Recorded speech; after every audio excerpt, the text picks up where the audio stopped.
J'aimerais vous présenter la première allégorie biblique, du moins une actualisation. J'ai donné le titre Jonas, le prophète de l'environnement, mais il n'y a aucune mention explicite de valeur environnementale dans le récit de Jonas. On est centré sur Jonas qui doit aller avertir la population de Ninive, un oracle que le Seigneur leur donne pour qu'ils se convertissent. Mais j'avais écrit un premier article là-dessus, avec les idées que je vais vous présenter, et ensuite ça a même inspiré mon ami David Finn, un pasteur de l'Église unie du Canada, à écrire un petit livre qui raconte Jonas, le prophète de l'environnement, qui nous amène dans le récit, qui nous fait voir d'une manière très originale. Donc ça, c'est une belle petite lecture. C'est un livre qui s'offre bien en cadeau pour tous les environnementalistes qui sont autour, qui ne sont peut-être pas habitués à la foi. C'est un sympathique livre, récit, une belle porte ouverte.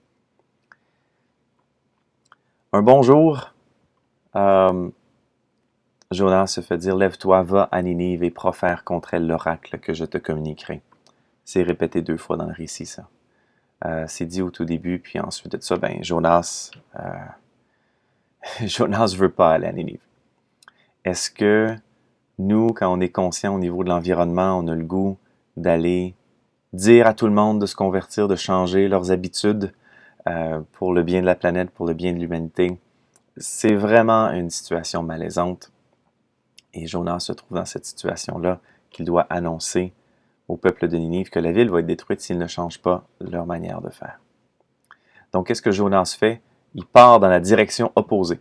Lorsqu'on lit le récit de Jonas avec une carte, on voit qu'il est supposé d'aller dans une direction, vers l'est, et puis finalement, qu'est-ce qu'il fait? Il va vers la côte, et là, il prend le bateau vers l'ouest pour vraiment se sauver dans l'autre direction. Il est sur le bateau, il y a finalement une tempête parce que Dieu veut que Jonas accomplisse sa mission. Et là, le bateau commence à tanguer avec les vagues. Tout le monde est affolé. Tout le monde se demande sur le bateau, mais c'est la faute de qui? Hein, les marins en mer, souvent, c'était cette situation-là. S'il y avait une tempête, c'était la faute de quelqu'un. Il fallait trouver qui en était responsable. Et puis là, finalement, lorsqu'ils trouvent Jonas en train de dormir dans la cale du bateau, ils lui disent « Est-ce que tu as offensé ton Dieu? » Et il répond « Oui, j'essaie de m'en sauver. » Et finalement, ils le prennent puis ils veulent le jeter par-dessus bord, mais finalement, il se jette lui-même. Et Dieu envoya un géant poisson qui ensuite va gober Jonas, et Jonas va rester dans le ventre du poisson pendant 3 jours. Pendant 3 jours. Ça donne le temps à Jonas de réfléchir. Et là, tout d'un coup, le récit devient moins un récit d'action, et tout d'un coup, il y a ce chant, cette poésie qui sort de Jonas, qui réfléchit, qui dit « Seigneur, tu m'as sauvé, et à partir de maintenant, je vais faire ta volonté. » Donc, l'expression utilisée, c'est que le géant poisson vomit Jonas sur la rive, et là, à partir de là, il doit partir pour Ninive pour annoncer l'oracle que le Seigneur lui avait donné.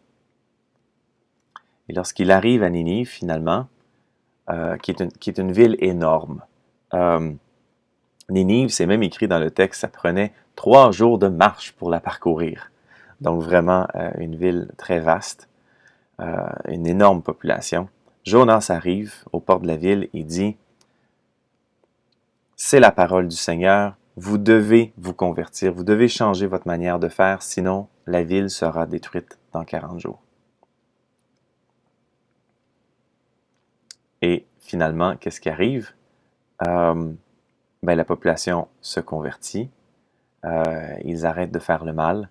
Même le roi enlève ses beaux vêtements, enlève ses bijoux, porte ce que moi j'appellerais une poche de patate, des vêtements de jute, se met même de la cendre sur la tête et proclame un jeûne dans toute la ville. Et puis les gens se convertissent. Jonas attend en dehors de la ville. Les 40 jours passent. 41, 42, 43, rien ne se passe. Puis Jonas est un peu impressionné parce que même lui, on peut sentir ses préjugés face aux gens de cette ville-là. C'est comme si Jonas disait lui-même qu'eux autres méritaient ça, d'être détruits. Mais non, ils se sont convertis. Dieu a eu pitié d'eux. Ils ont changé leur manière de faire et maintenant la ville est sauvée grâce à Jonas. Qu'est-ce que j'en ressors au niveau de l'environnement, au niveau de la sensibilisation environnementale?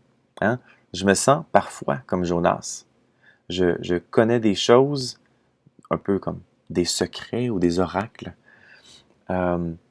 et j'ai le goût de les annoncer, mais en même temps, je veux pas être le gars déprimant tout le temps qui est en train de dire aux gens autour que ça fonctionne pas bien, ça fonctionne pas bien, il faudrait changer telle habitude, il faudrait changer telle habitude. C'est épuisant. On n'a pas le goût de faire ça. Donc, je comprends Jonas. Il y a aussi le fait que j'aime bien transformer l'oracle en disant que Jonas est allé les avertir que s'ils continuent à agir comme ils le font, la ville sera détruite. Donc, ils vont vers leur propre destruction. C'est pleinement de leur faute. Et au niveau de l'environnement, ben, c'est ce qu'on sait aussi. Si on continue à envoyer tant de gaz à effet de serre, si on continue à polluer nos rivières, à contaminer notre nourriture, bien évidemment, c'est à notre propre perte. Donc, Jonas est envoyé pour annoncer une conversion. Et là, le récit nous enseigne qu'il y a dans le cœur des gens un potentiel de changement. Parfois, les gens ne sont pas assez sensibilisés, c'est vrai. Sauf qu'on dirait que dans cette ville-là, le roi, les gens, n'ont pas de résistance à son message. Il y a comme une prise de conscience générale de comme, oui, c'est vrai que ça va pas bien. Il faudrait qu'on change. Et il y a des moments culturellement qu'il y a des prises de conscience générales.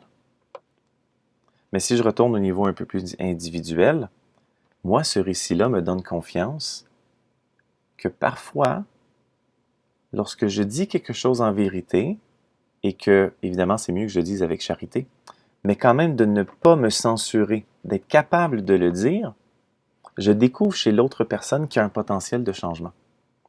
Et tout ce que ça prenait, c'était un coup de pouce, c'était un petit encouragement. C'était cette parole-là qui, si elle n'avait pas été dite, on continue dans cette médiocrité.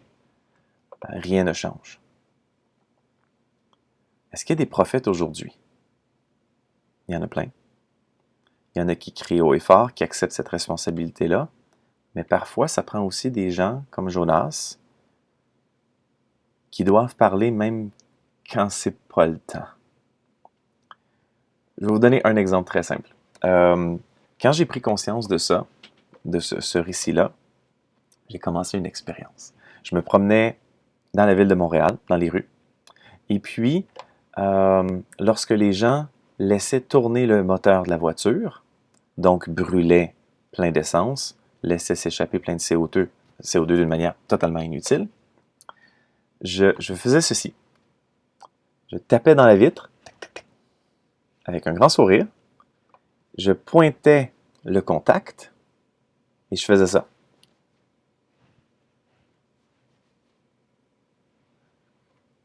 Voulez-vous savoir les résultats? Eh bien, 8 fois sur 10, c'est impressionnant, 8 fois sur 10, les gens faisaient. Et éteignaient. 8 fois sur 10, les gens éteignaient la voiture. Et pour vous donner des statistiques fiables, honnêtes, 1 fois sur 10, la personne comprenait pas, en avait aucune idée de quoi je parlais, ne saisissait pas, en avait aucune idée. Et 1 fois sur 10, la personne était en colère. Mais là, je restais calme, je continuais à sourire et je leur souhaitais une bonne journée. Et je me disais que c'est pas parce qu'eux sont de mauvaise humeur, simplement parce que je voulais leur éviter de gaspiller de l'essence et gaspiller de l'argent. Si eux sont pas contents avec cette recommandation-là, ça leur appartient, je continue mon chemin. Et moi, ça m'a encouragé à continuer à faire ça parce que 8 fois sur 10, les gens en prennent conscience. Il y a là un enseignement avec Jonas que lorsqu'on est placé en situation de prophète, nous devons parler, on doit ressentir cet appel et ensuite agir pour le bénéfice du bien commun. Pas d'une manière arrogante, pas d'une manière méchante. On le fait avec charité, on le fait parce que le Seigneur nous le demande. Et plusieurs fois, il y a du changement.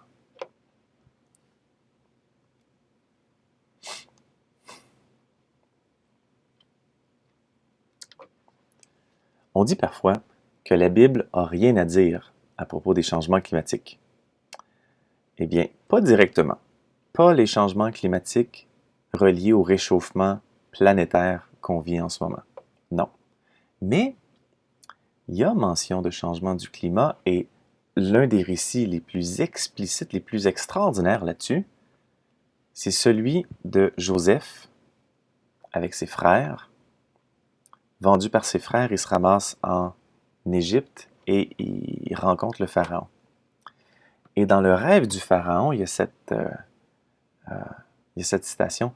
« Les 7 vaches maigres et vilaines dévorèrent les 7 vaches grasses du début. »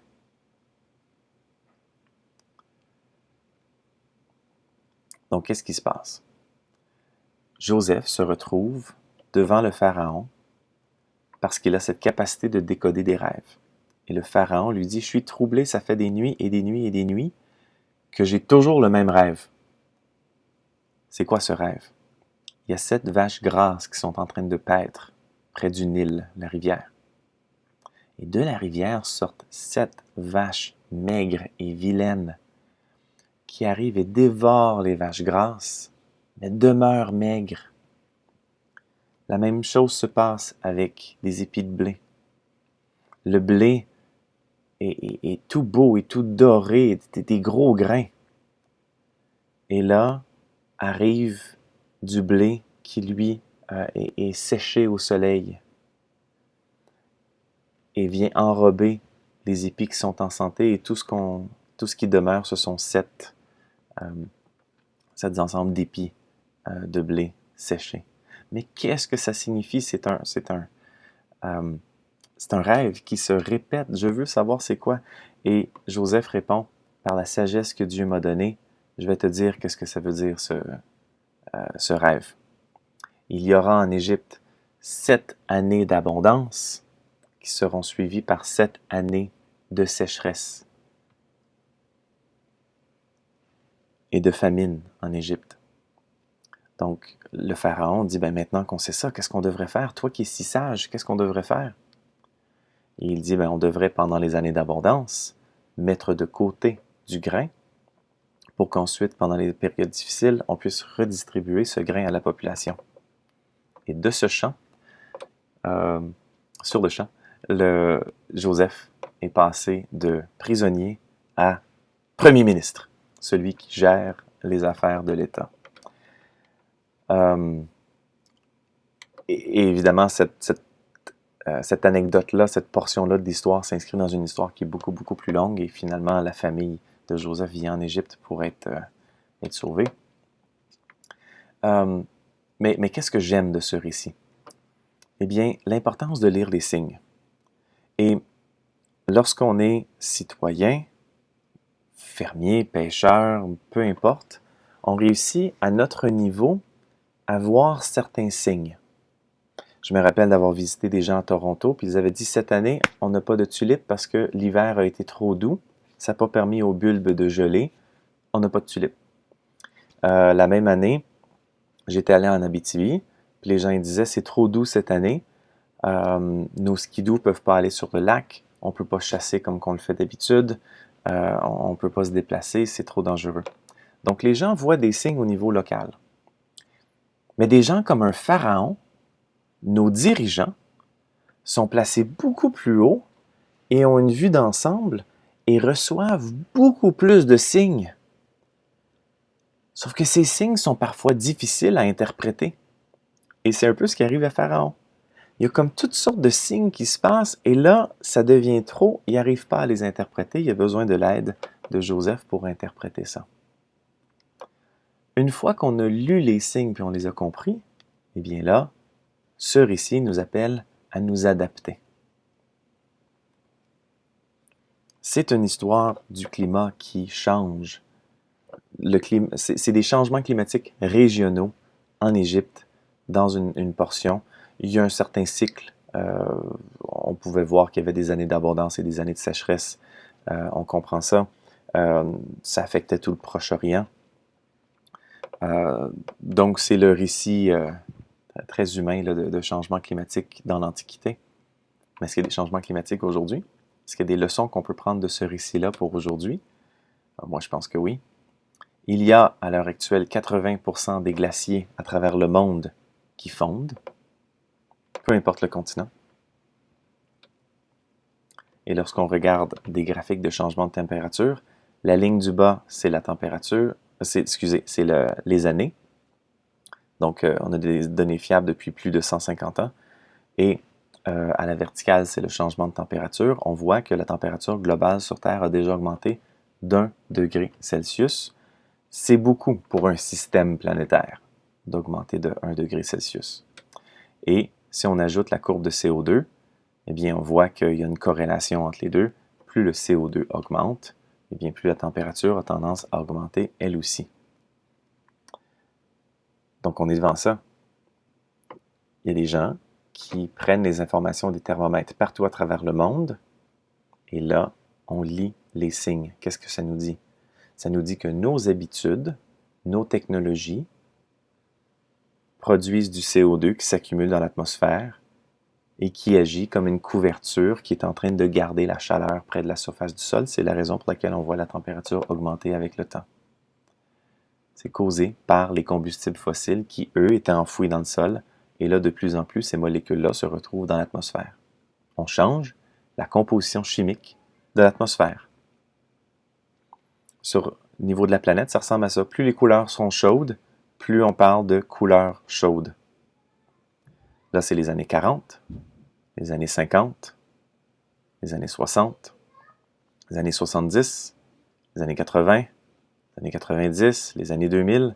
Donc, on voit que c'est des changements planétaires dont on est témoin et on s'inquiète des conséquences.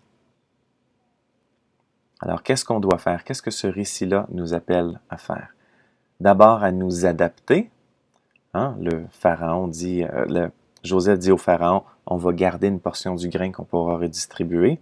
Bon, ben, dans notre cas, s'adapter au changement climatique voudrait plutôt dire que certaines villes côtières devraient faire attention de voir les bâtiments qui sont trop bas, les monter, voir s'il va y avoir de l'érosion, peut-être s'adapter à ça.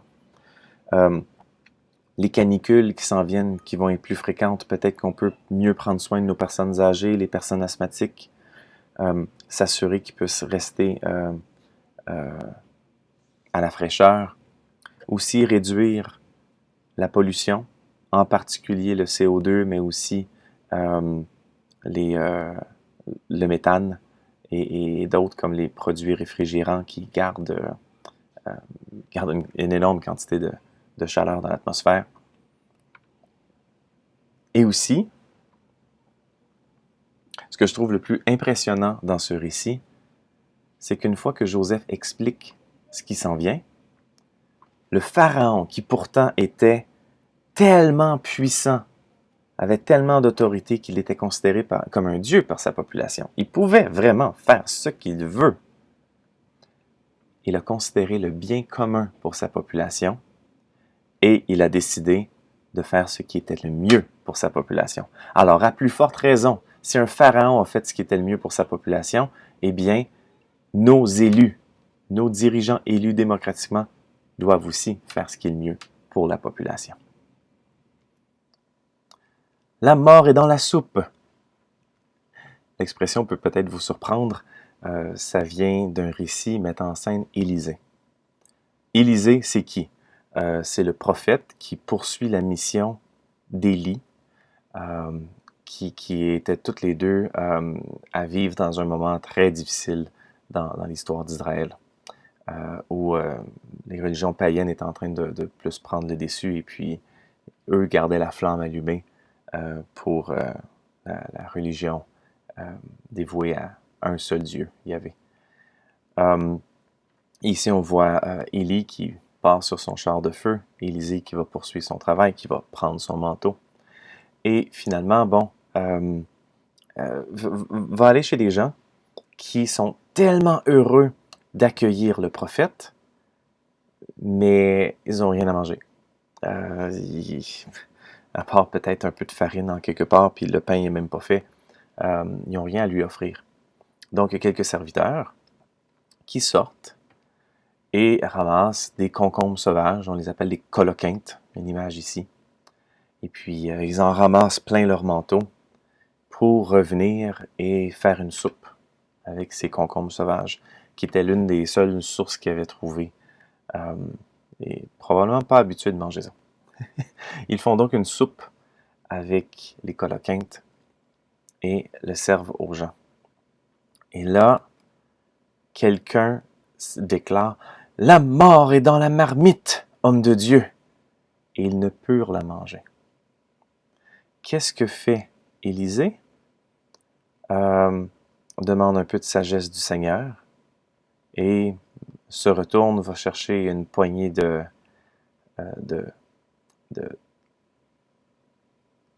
farine, désolé, prend une poignée de farine, le lance dans la soupe et finalement, bon, ça semble neutraliser et les choses vont bien par la suite.